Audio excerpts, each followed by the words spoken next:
اوه تاخی نبی جرجیسه لموصلا کون لأوی تاخی زیدتری 5 کنیسین کونار لهنه وکو کنیسا مریم العذراء و کنیسا ارمنان و کنیسا یعقوبیان و کنیسا الطاهره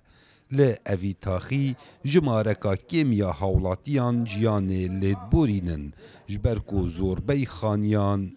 ناف چوینه علا الدین حولاتیه که موصلیه و آکنجی اوی تاخیه هر لسردم بابو باپیران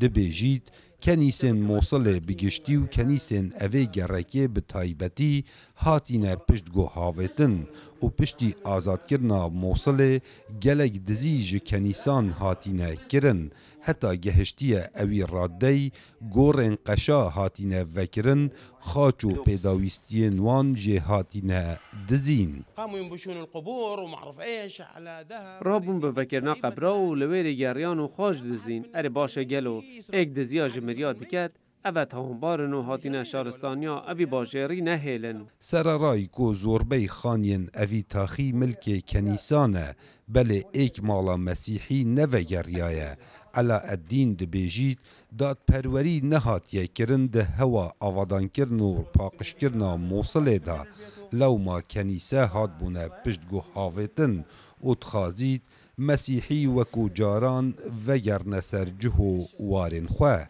كان منظمات تيجي دم رخراو هاتن پارزگر موسله رگ ندایه اگه پارین خواه بنوی نکر با او بشه که آن پارا ندابانه اره بوچی؟ بلا کسین باش بین براین مین مسیحی قشا و متران و ربن بلا بین ما پیدوی پاریکاریان اجبا آودان که وان کنیسان ام دخوازی مسیحی و گرنو به هفرا بجین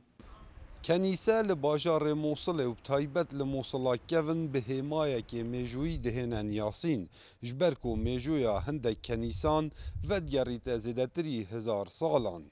بله هرج آزاد کرنا باجار موصل و حتا نوکه چه پیتدان به کنیسان نهاتیه کرن برو واجی و چنده زیان و کتیه کاوا عمر دنگ امریکا موصل